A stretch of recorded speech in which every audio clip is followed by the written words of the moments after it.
ন্যাজাট এলাকায় এখন শোকের ছায়া।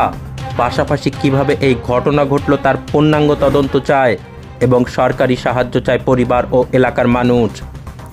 কলকাতার লেদার কমপ্লেক্সে ম্যানহোল পরিষ্কার করতে ঢুকে 3 জনের মৃত্যু হয়। তাদের মধ্যে সুমন সর্দার নামে এক শ্রমিকের বাড়ি উত্তর 24 পরগনার ন্যাজাট থানা এলাকায় খবর আসার সাথে সাথেই শোকের ছায়া নেমে আসে গ্রামে। কান্নায় ভেঙে পড়ে তার বাবা মা।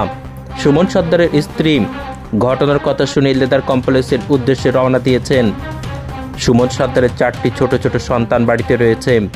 পরিবার এবং এলাকায় শোকের ছায়া।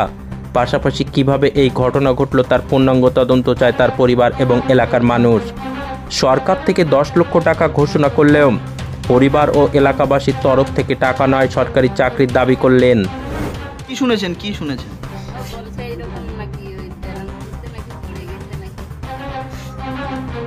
তারপর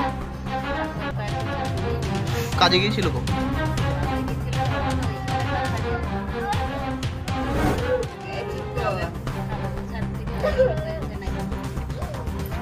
সরকার থেকে 10 লক্ষ টাকার ঘোষণা করেছে আপনাদের যে সুমন সর্দারের যে মৃত্যুর ঘটনায় কি বলবেন?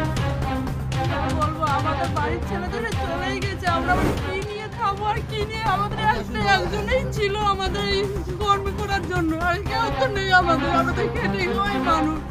আমাদের ব্যবস্থা যে কোনো একটা সরকারের কাজ দিতে হবে, না আমরা খাবো কি করে? এই যে অন্ধ বাবাকে নিয়ে অন্ধ মানুষকে নিয়ে চাকরি মেয়েকে নিয়ে আমরা খাবো কি করে? এখন আমাদের সরকারের কাজ দিতে হবে, তো চাকরি দিতেই হবে তো আমাদের, নাহলে আমরা খাবো কি করে?